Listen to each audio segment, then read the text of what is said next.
ভাই ব্রাদার, কি অবস্থা সবার? আশা করি সবাই ভালো আছো। অঙ্কের ভয় এবার হবে জয়, তাই তো আবার চলে আসলাম তোমাদের সপ্তম শ্রেণীর আরও একটি অঙ্ক নিয়ে।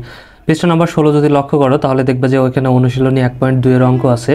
ঠিক আছে, আগেরগুলো আমাদের আগের ক্লাসে করা শেষ হয়ে গেছে। আজকে আমরা 12 নম্বরগুলো দেখবো। ঠিক আছে, সো 12 নম্বরে কী বলছে চলো দেখি, আর কীভাবে সমাধান করা যায় সেটাও দেখে নিই। চলো, এখানেই দেখো আমরা পেয়ে যাব।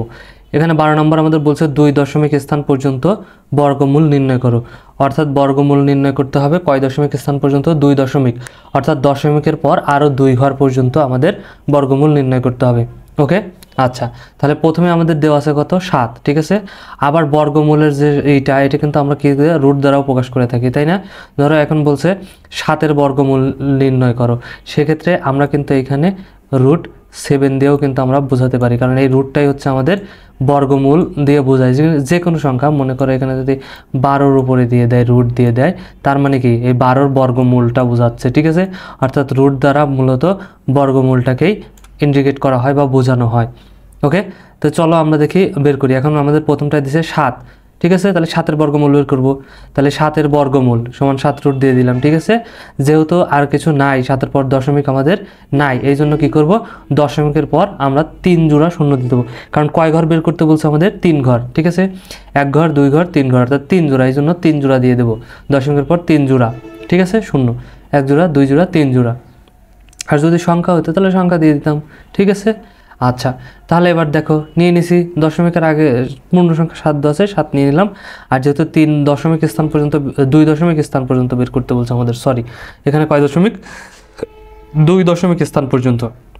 আমরা 2টে নিলেই পারতাম, কিন্তু আদর্শ মানের জন্য 3 নাম্বারটা আমাদের দেখতে হবে। ঠিক আছে, এই জন্য আমরা 3টা নেব। 2টা বের করতে বলে 3টা পর্যন্ত নেব। ঠিক আছে, 3টা যদি বের করতে বলে তাহলে আমরা 3টাও নিতে পারি, বেশি ভালো হয় 4টা নিলে, 4টা বের করলে। ঠিক আছে, আচ্ছা, তাহলে যেহেতু আমাদের 2টা বলছে এই জন্য আমরা 3টে করে বের করবো। তাহলে এখানে দেখো 1টা 2টা 3 জোড়া আমরা নিয়ে নিলাম দশমিক পর।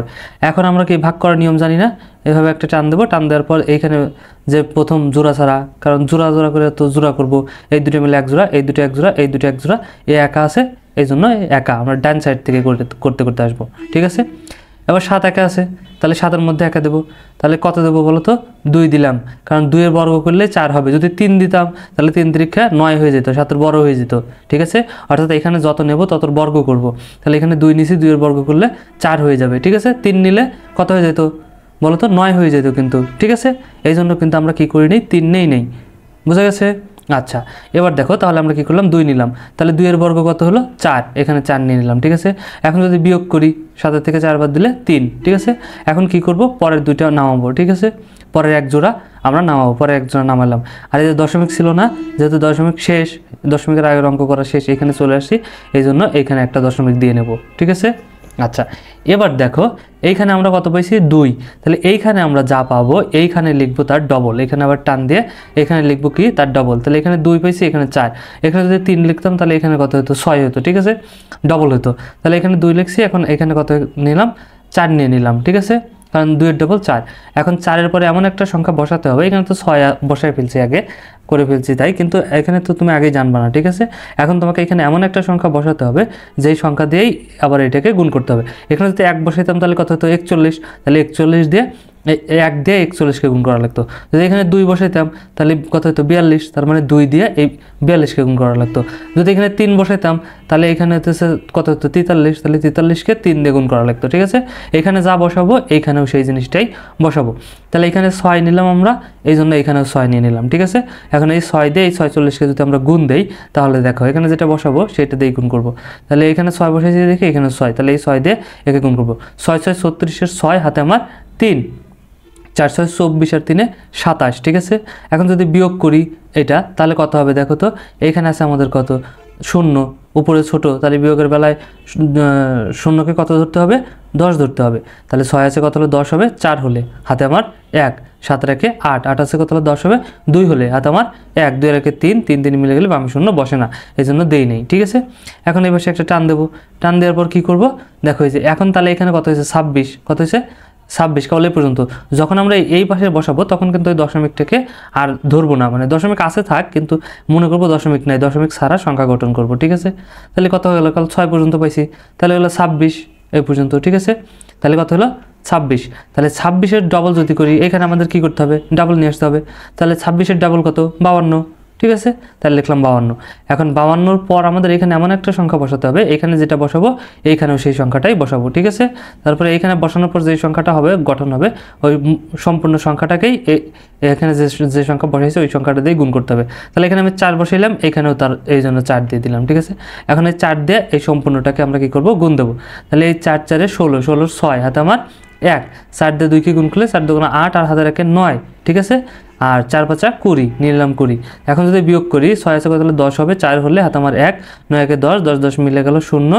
তাহলে এখানে আমাদের হাতে কি 1 আছে, কারণ একে 10 ধরছিলাম। তাহলে 1 1 আছে কত হলে 4 হবে, 3 হলে হাতে আমার কিছুই নাই, 2 2 মিলে গেলে বামে 0 বসে না, ঠিক আছে। তাহলে আমাদের এ পর্যন্ত হলো, ঠিক আছে। আবার এইখানে কিন্তু এই যে আরেক জোড়া নামাইছিলাম, ওকে। আচ্ছা, এখন কি আর এই জোড়া বাকি আছে, এখানে গেলে 24 বাজছিল, এখানে 3 বাজছিল, এই জোড়া এখানে নামাইছিলাম, ঠিক আছে, এই জোড়াটাকে। তারপর এইখানে বিয়োগ করে শুধু 24 বাজছে, এই জোড়াটা এখানে নামাইছিলাম। এখন এখানে 304 বাজলো, আর কি করলাম, এই যে এক জোড়া আসলো শেষ জোড়া, এই জোড়া নিয়ে এখানে নামাইলাম, ঠিক আছে, কেটে নিয়ে। আচ্ছা, এবার কি করব তাইলে দেখো, তাহলে এখন কত হলো 264। এখন 264 ডাবল কত হয় বলো তো, তাহলে 200, এখানে হলো আমাদের 264। তাহলে দেখো তো 264 ডাবল যদি করি, 264 2 6 4, ডাবল মানে কি 2 দিয়ে গুণ দেবো, তাই না, গুণ 2, তাহলে কত হয়ে যাবে, সমান 528, ঠিক আছে। তাহলে আমাদের কথা হয়ে গেলো 528, এই যে 528 কিন্তু আমরা লিখে নিলাম, ওকে। আচ্ছা, তাহলে এখানে 264 ছিল, 264 ডাবল হচ্ছে 528। তাহলে 528-এর পর এখানে এমন একটা সংখ্যা বসাতে হবে, সেই সংখ্যা দিয়ে আবার এই সবগুলোকে আমাদের কী করতে হবে, গুণ করতে হবে, যে সংখ্যা বসাবো, ঠিক আছে। গুণ করে কী হতে হবে, এর সমান অথবা এর চাইতে নিচের কাছের সংখ্যাটা হতে হবে, ঠিক আছে। তাহলে এখানে 5 বসাইলাম, এখানেও আমরা 5 দিয়ে দিলাম। তাহলে এখানে 5 দিয়ে যদি এখন গুণ করি, দেখো 5 5 25-এর 5 হাতে আমার 2, 5 5 40-এর 2 42, 42-এর 2 হাতে আমার 4। তাহলে এই 5 দেওয়ার 2কে গুণ করলে 10, 10 আর 4 14-এর 4 হাতে আমার 1, আর 5 5 25, 25-এর 1 26, ঠিক আছে। এখন যদি আমরা বিয়োগ করি, তাহলে কত হবে, 5 আছে কত হলে 10 হবে, 5 হলে হাতে আমার 1, 2 আর 3, 3 আছে কত হলে 10 হবে, 7 হলে হাতে আমার 1, ঠিক আছে না। 4 আর হাতে রাখে 5, 5 আছে কত হলে, 4কে এখন কত ধরতে হবে, 14, তাহলে কত হলে 9 হলে হাতে আমার 1, 6 রাখে 7, 7 আছে কত হলে 10 হবে, 3 হলে হাতে আমার 1, 2 রাখে 3, 3 3 মিলে গেলে বামে 0 বসে না। এখন চাইলে আবার কিন্তু আমরা বের করতে পারতাম আরও 2 শূন্য দিয়ে, যেহেতু শূন্য নাই, তাহলে আরও ঘর বের করতে চাইলে এখানে কী করতে হবে, আর এক জোড়া শূন্য দিয়ে দিতে হবে, ঠিক আছে। দিয়ে এভাবে কিন্তু বের করতে পারি, কিন্তু আমাদের আর দরকার নেই, আমাদের 2 দশমিক স্থান পর্যন্ত বের করতে বলছে, আমরা অলরেডি 3 দশমিক স্থান পর্যন্ত বের করে ফেলছি, আমাদের আর লাগবে না, ঠিক আছে। আচ্ছা, তাহলে দেখো এখানে আমাদের 2 দশমিক স্থান পর্যন্ত বর্গমূল কত হলো, 2.65, কিন্তু এখানে দেখো আছে কত 6 4 5, কিন্তু আমরা দুইটা লিখবো, উত্তরে কিন্তু দুইটা লিখবো, কারণ 2 দশমিক পর্যন্ত লিখতে বলছে, 3টা লেখা যাবে না কিন্তু, ঠিক আছে। কিন্তু এখানে 4 না লিখে, এখানে তো 4 ছিল, 4 না লিখে আমরা 5 লিখলাম কে, এর পরে 5 আছে সেই জন্য না, সেই জন্য না কিন্তু, ঠিক আছে। অর্থাৎ এখন যদি আমাদের দেখো এইখানে লিখতে বলতো 1 দশমিক স্থান পর্যন্ত লিখতে বলতো, তাহলে 2.6 পর্যন্তই আমরা শুধু লিখে ফেলতাম, ঠিক আছে। এইখানে যদি 4-এর বদলে কত থাকতো, 5 থাকতো, তাহলে এখানে আমরা 6 না লিখে 7 লিখে ফেলতাম উত্তরে এসে, এখানে না কিন্তু ভাগ করার সময় যা আছে তাই থাকবে, উত্তরে লেখার সময় এখানে যে 4 আছে না, আর এখানে আছে 6, এই জন্য শুধু 6ই হতো। কিন্তু এইখানে যদি 5 হয়ে যেত, তাহলে কি হতো, এই আগেরটায় 1 যোগ হয়ে যেত। তাহলে দেখো এখানে পরের সংখ্যায় কত আছে, 5 আছে, তাহলে এই আগের সংখ্যায় 1 যোগ হয়ে যাবে, 5 হয়ে গেল, ঠিক আছে। যদি এখানে 1 থেকে 1 থাকতো তাহলেও 4 থাকতো, যদি 2 থাকতো তাহলেও 4ই থাকতো এখানে, ঠিক আছে। যদি 3 থাকতো তাহলেও এখানে 4ই থাকতো, যদি এখানে 4 থাকতো তাহলেও এখানে 4ই থাকতো। যখনই 5 হয়ে যাবে, ঠিক আছে, 5 থেকে 9 পর্যন্ত হয়ে যাবে, তখনই তার আগের সংখ্যার সাথে 1 যোগ হয়ে যাবে, এই জিনিসটা বুঝতে পারছো তো। এটা কি কঠিন কিছু? কঠিন কিছু না কিন্তু, একদম ইজি, তাই না। আচ্ছা, সেমভাবে তাহলে আমরা এখানে 5 ছিল, এই জন্য 1 যোগ করে এখানে 4-এর সাথে 1 যোগ হয়ে 5 হয়ে গেল, ঠিক আছে। এখন সেমভাবে দেখো তারপরেরটা যদি আমরা করি 23.24, সেমভাবে আমরা নিয়ে নেব, 23.24 নিয়ে নিলাম। এখন আমাদের যেহেতু 3 দশমিক স্থান পর্যন্ত বের করতে বলছে, আমরা জাস্ট দশমিকের পর 3টা জোড়া নিলেই হবে, 1 2 3 এ পর্যন্ত নিলেই হবে, এটা আমাদের নেওয়ার দরকার নাই, কিন্তু এখানে একটা বেশি করে তোমাদের দেখাই দিছি, ঠিক আছে। তাহলে প্রথমে আছে 23, তাহলে আমরা নিলাম কত 4, কারণ 4 4 16, যদি এখানে 5 নিতাম কত হয়ে যেত 25, 5 5 25, তাহলে 23-এর বড় হয়ে যেত, এই জন্য 5 নেওয়া যাবে না, 4 নিলাম, ঠিক আছে। যেটা নেবো সেটার বর্গ করব, তাহলে 16 23 থেকে 16 বাদ দিলে 7। এখন কী করবো, এক জোড়া নামাবো, ঠিক আছে। যেহেতু 23 পর্যন্ত করা শেষ, এই জন্য দশমিক দিয়ে নেবো একটা, ওকে। আচ্ছা, তাহলে এখন দেখো এখানে পাইছি 4, তাহলে এখানে আমাদের কত লিখতে হবে, 8, কারণ এখানে 4 পাইলাম, এখানে তার ডবল 8, ঠিক আছে। এখন 8-এর সাথে এমন একটা সংখ্যা এখানে যেটা বসাবো এখানেও সেটা বসাবো, তাহলে এখানে আমি 8 নিলাম, এখানেও 8 নিলাম, তাহলে এই 8 দিয়ে এখন এই 88-কে গুণ করতে হবে। তাহলে 8-8টা 64, 4 হাতে আমার 6, 8-8টা 64 আর 4-এ 70, ঠিক আছে। বিয়োগ করলে কত হবে, 20। এখন আমরা কি করব, এই এক জোড়া আবার নামাইলাম, ঠিক আছে। তাহলে এখন আমাদের কত হয়েছে 48, 48-এর ডবল করলে কত হয় 96, ঠিক আছে। 96-এর সাথে এখন একটা সংখ্যা বসাতে হবে, এখানে যে সংখ্যাটা বসাবো এখানেও সেটাই বসাবো। তাহলে এখানে আমি 2 দিলাম, এখানেও 2 দিলাম, তাহলে এই 2 দিয়ে এখন এই সবগুলোকে এটুকুকে গুণ করতে হবে। তাহলে 2 দুগুণে 4, 6 দুগুণে 12, 2 হাতে আমার 1, 9 দুগুণে 18 রাখে 19, ঠিক আছে। এখন যদি বিয়োগ করি তাহলে কত হয়ে যাবে 76, ঠিক আছে। 4 আছে কত হলে 10 হবে, 6 হলে আমার 1, 2 রেখে 3, 3 আছে কত হলে 10 হবে, 7 হলে, ঠিক আছে। 9 রেখে 10, 10 মিলে গেল, বামে শূন্য বসে না, তাহলে হাতে 1, 1 আর 1 2, 2 2 মিলে গেল, বামে শূন্য বসে না, ওকে। আচ্ছা, তাহলে এখন দেখো, তাহলে এখানে শুধু পেলাম 26, ঠিক আছে। এখন দেখো তারপরে আমরা কি করতে পারি, এই যে এই জোড়াটা, লাস্ট জোড়াটা আমরা নামাইলাম, ঠিক আছে। নামানোর পর তাহলে কত হয়ে গেল এখানে আমাদের, খেয়াল করো, নামানোর পর এখানে আমাদের হয়ে গেছে কত, 7600, ঠিক আছে। আচ্ছা, 7600 যখন আমাদের হয়ে গেছে তখন দেখো এখন এখানে আমরা কত পাইছি 882, তাই না। এখন যদি আমরা 882-কে দেখো ডাবল করি তাহলে কত হয় একটু খেয়াল করো, 800 না 482, তাহলে 4 8 2 482 গুণ একে আমরা কি করব, ডবল করব, ঠিক আছে। তাহলে কত হয়ে যাবে 964 হয়ে যাবে, 900 কত 64, তাহলে এখানে আমরা লিখে নিলাম 964, ওকে। এখন 964 আর আমরা করার পর কত পেলাম, এখানে দেখো 7600 পেলাম। এখন দেখো কিসের জন্য আর এক ঘর আমাদের বেশি হয়েছে এখানে অঙ্ক করার জন্য, এখানে দেখো এখন এখানে যদি আমরা 1ও বসাই তাহলে কিন্তু কত হাজার হয়ে যাচ্ছে, 9000 হয়ে যাচ্ছে, তাই না। কিন্তু আসে আমাদের 7000 পর্যন্ত, তাহলে কি নেওয়া যাবে, তাহলে কিন্তু বেশি হয়ে গেছে, এখানে নেওয়া যাবে না। যদি 1ও নেই তাহলে কত হয়ে গেল 9000, কিন্তু আসলে আমাদের কত 7600 এ পর্যন্ত, তাহলে যাবে না। যখন 1 দিলেও বেশি হয়ে যাচ্ছে তখন আমরা কি করব, 1 দেবো না, তখন কি করব, একটা শূন্য দিয়ে দেবো, এখানে শূন্য দিয়ে দেবো, এই জন্য এখানেও একটা শূন্য দিয়ে দেবো, ঠিক আছে।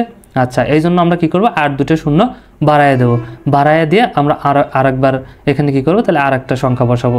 এখানে আমরা কত বসলাম, 7 বসালাম, তাহলে এখানে আমরা 7 দেবো। এখন এটা দিয়ে যদি এই সবগুলোকে গুণ করি দেখো আমাদের এটাই চলে আসবে, 749 9, ঠিক আছে।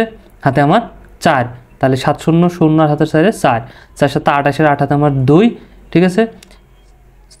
তারপরে 6 7 42, 42 আর 2 44, 44 এর 4 হাতে আমার 4, 7 9 63 আর 4 হচ্ছে 67, ঠিক আছে।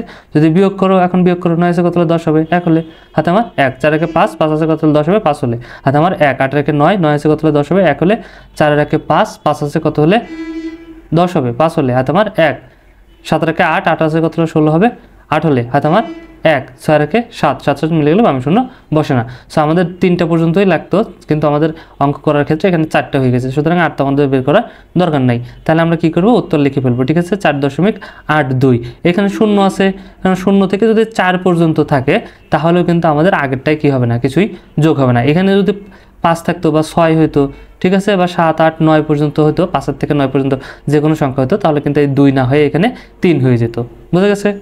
আচ্ছা, সেমভাবে আমরা গ নাম্বারটাও করে ফেলতে পারি। দেখো এখানে আমাদের এইটা আছে, তাহলে এটা আমরা যখনই বর্গমূল বের করতে বলছে তার মানে আমরা রুট দিয়ে বলতে পারি, ঠিক আছে। রুট মানেই বর্গমূল নির্ণয় করতে বলছে। তাহলে এখন দেখো আমরা কি করতে পারি, 1 2 3 জোড়া নিয়ে নিলাম দশমিকের পর, ঠিক আছে। এখানে আছে জোড়া মিলাই নিয়ে নিলাম, এখানে আছে 0 3 6, 0 3 6 পর্যন্ত ছিল, তাহলে এখানে এক জোড়া, আর এখানে 6-এর সাথে একটা শূন্য দিয়ে এক জোড়া বানিয়ে নিলাম, আর 2টা দিয়ে এক জোড়া, ঠিক আছে। তাহলে 3 জোড়া হয়ে গেছে। আচ্ছা, এখন দেখো তাহলে দশমিকের আগে কি আছে, শূন্য আছে, তাহলে শূন্য তো কিছু দিয়ে ভাগ যাবে না, ঠিক আছে। এখানে কিছুই বসাতে পারবো না, এই জন্য দিলাম একটা শূন্য, যেহেতু এখানে দশমিক শেষ এই জন্য এখানে একটা দশমিক দিয়ে নিলাম। এখন এখানে কত আছে এই জোড়ায়, শুধু 3, ঠিক আছে। 0 3 আগের শূন্যর দাম নাই, তাহলে শুধু 3, তাহলে এখানে আমরা কত বসাবো 1, যদি আমি 2ও বসাইতাম তাহলে 2 2 4 হয়ে যেত এখানে, ঠিক আছে। 3-এর সাথে বেশি হয়ে যেত, এই জন্য 1 নিলাম, 1-এর বর্গ 1ই, তাহলে বাঁচলো কত 2, ঠিক আছে। এখন এই জোড়াটা আমরা নামাইলাম 60, ঠিক আছে। তাহলে এখানে 1 নিচ্ছি, এখানে কত নেব ডবল, তাহলে 1-এর ডবল কত 2, ঠিক আছে। তাহলে এখানে এখন একটা সংখ্যা নিতে হবে, কত আমি নিলাম, এখানে 8 নিয়ে নিলাম, ঠিক আছে। এখানে 8 নিচ্ছি, তার মানে এখানেও 8ই নিতে হবে। এখন 8 দিয়ে এটাকে গুণ করতে হবে, তাহলে 8 8 64 4 হাতে আমার 6, 8 2 16 আর 6 22, ঠিক ঠিক আছে। এখন যদি বিয়োগ করি 4 আছে কত হলে 10 হবে, 6 হলে হাতে আমার 1, 2 এর 3, 3 আছে কত হলে 6 হবে 3 হলে, ঠিক আছে। এখন কি করলাম, এই 2 শূন্য আবার কাটে এখানে নামাইলাম। তাহলে এখানে আমরা এখন কত পাইছি 18, ঠিক আছে। তাহলে এখানে কত লিখতে হবে, 18 ডাবল 36, 18 দুগুণা 36, তাহলে এখানে ডাবল লিখলাম 36। এখন 36 সাথে একটা সংখ্যা বসাতে হবে এখানে যেটা বসাবো এখানেও ঠিক সেটাই বসাবো, ঠিক আছে। আচ্ছা, কিন্তু কোন সংখ্যা বসাবো, যে সংখ্যাটা বসাবো এখানে যে সেই সংখ্যাটাই বসাবো, তখন এটা দিয়ে এই সম্পূর্ণটাকে গুণ করে এর সমান অথবা এর নিচের কাছের সংখ্যাটা যেন হয়, ঠিক আছে। আবার উপরে নিলাম বলেই যে কোনো একটা সংখ্যা কিন্তু বসানো যাবে না, বুঝতে পারছো তো, তাই না? আচ্ছা, এই অঙ্কগুলো কিন্তু আমরা অনেক আগেও করে এসেছি।